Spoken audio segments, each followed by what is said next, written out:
Good evening, dear listeners. It's Auntie Grace here. Tonight I have a story about a woman named Mary, a story that reminds us that sometimes the most important truths in life are hidden in plain sight, and that curiosity, patience, and empathy often teach us more than words ever could. Mary had lived in her small, cozy apartment for nearly 20 years. Every evening she would settle into her favorite green armchair with a cup of tea, the aroma of freshly baked bread drifting softly from the kitchen. The clock ticked steadily in the hallway, and the soft hum of the refrigerator in the kitchen made the apartment feel alive in a quiet, comforting way. Life had been simple, steady, and predictable, and Mary had come to love the rhythm of her days. But that summer, everything began to change. Her grandson Alex was coming to stay with her for a few months while his parents traveled for work. Alex was bright, restless, curious, and full of energy that Mary hadn't seen in a long time. She loved him dearly, but the sudden chaos of his presence made her evenings less predictable, her routines disrupted in ways she hadn't anticipated. It all began one sunny afternoon. Mary had settled into her green armchair with her tea, her knitting needles clacking gently as she worked on a scarf she had been making for her daughter. The television murmured softly in the background, news anchors discussing mundane city matters as the aroma of peach cobbler from the oven reminded her of simpler times. She reached for the remote to turn the volume down just slightly when she noticed it was not where she had left it. Alex peeked from behind the sofa, his eyes wide and guilty. "Oh, hi, Grandma," he said, trying to sound casual. "I was just looking for something." Mary raised an eyebrow. "Looking for what, dear?" she asked, though she already knew the answer. Her voice was calm, measured, betraying none of the irritation she felt at the disturbance in her otherwise peaceful afternoon.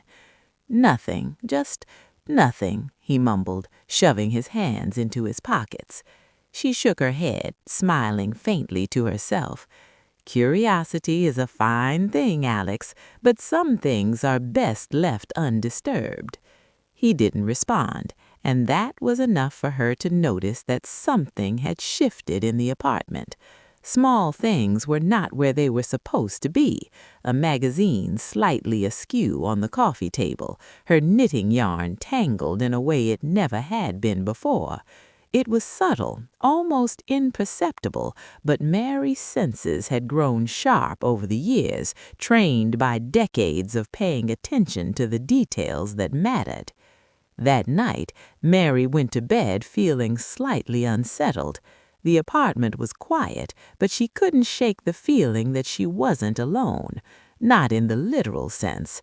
Alex was sleeping in the guest room, but there was a presence she couldn't place, a tension in the air that hadn't existed before. She remembered the small drawer in her desk, the one she had always kept locked since her husband had passed 15 years ago. It was a drawer that held memories, secrets, and moments of her life she had never shared with anyone. That drawer was slightly ajar. Her heart sank. The next morning, Mary moved carefully through her apartment, noting each displaced object with a quiet irritation that slowly turned to curiosity. She went about her usual morning routine, tea brewed, toast buttered, curtains drawn to welcome the sunlight. Yet the drawer lingered in her thoughts like a silent question mark.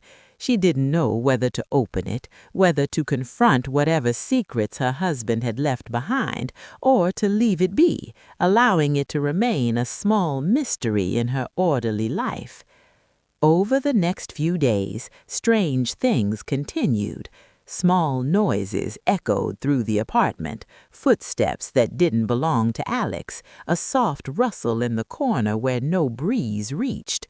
Mary noticed letters that had been neatly placed, now slightly askew. Her personal items sometimes seemed moved. She considered whether her mind was playing tricks on her, but the evidence piled slowly, insistently. Alex's behavior didn't help. He seemed nervous, guilty even, when she asked him a question about the apartment. "I wasn't touching anything, Grandma," he said, his voice low, almost pleading. "I promise." Mary studied him carefully. His eyes were wide with honesty, but his hands fidgeted nervously. She could feel the tension radiating off him. She wanted to scold him, to demand an explanation, but something inside her told her that patience and observation would reveal more than confrontation ever could. The suspense built slowly, like a quiet storm brewing behind the familiar walls of her home. Mary noticed the faint scent of old paper, the soft creak of the floorboards that seemed louder in the silence of the apartment, and the way the sunlight fell across the desk in the afternoons, illuminating the drawer she had always kept locked. Her curiosity was at war with her caution. The drawer called to her, almost audibly, as if it held something that demanded to be found, and yet she hesitated, knowing that some truths can be heavy, burdensome, and not easily borne. Finally, one evening, after Alex had gone to bed, Mary approached the desk. Her hand rested lightly on the brass knob of the drawer. She took a deep breath. The apartment was silent except for the soft ticking of the clock. Her fingers trembled slightly as she turned the knob. The drawer resisted at first, then gave way with a soft click. Dust motes floated in the sunbeam, making the air feel alive, fragile, and waiting. Inside, Mary found a collection of letters tied with a faded ribbon, small envelopes containing money she hadn't seen in years, and a diary. Her hands hovered over them, hesitant, before finally lifting the first letter. It was written in her husband's careful, familiar handwriting. She felt a lump form in her throat. As she read, she discovered that her husband had been secretly helping a struggling family across town for many years. Small amounts of money, letters of encouragement, quiet gestures that he never spoke of aloud. Mary felt a mixture of pride, shock, and a kind of bittersweet sadness. Her husband's generosity had been constant, hidden from the world, but monumental in its impact. At that moment, Alex appeared in the doorway, hesitating. "Grandma, I found some of the letters," he said softly. "I didn't want to upset you. I wanted to understand why Dad did all of this." Mary's eyes softened.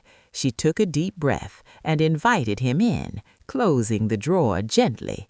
Together, they sat on the floor near the desk, and Mary began to explain what she knew, what her husband intended, and what Alex inadvertently discovered. It was a conversation filled with emotion, reflection, and the quiet gravity of understanding. Alex listened intently, his youthful energy subdued by the weight of the story. He asked questions, hesitated, and finally nodded as if the pieces of the past had aligned in a way he could finally comprehend. Mary felt a warmth spread through her chest, a deep sense of connection bridging the gap between generations.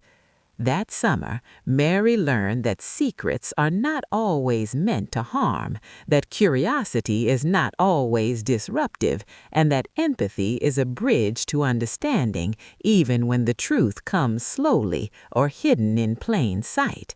She saw Alex not just as a curious boy, but as someone learning life's lessons in the only way a young person can, by exploration, mistakes, and reflection.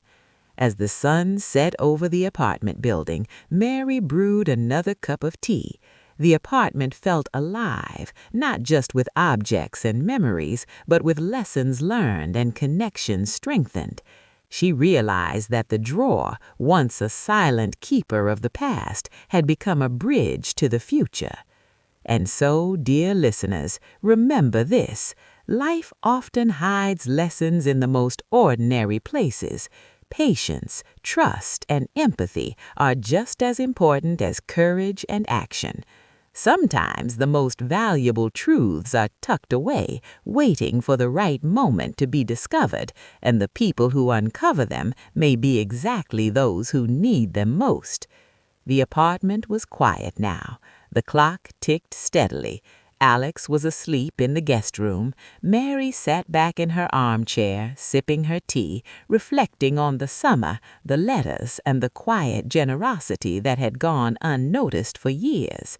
In the soft, fading light, she realized that understanding and kindness could create a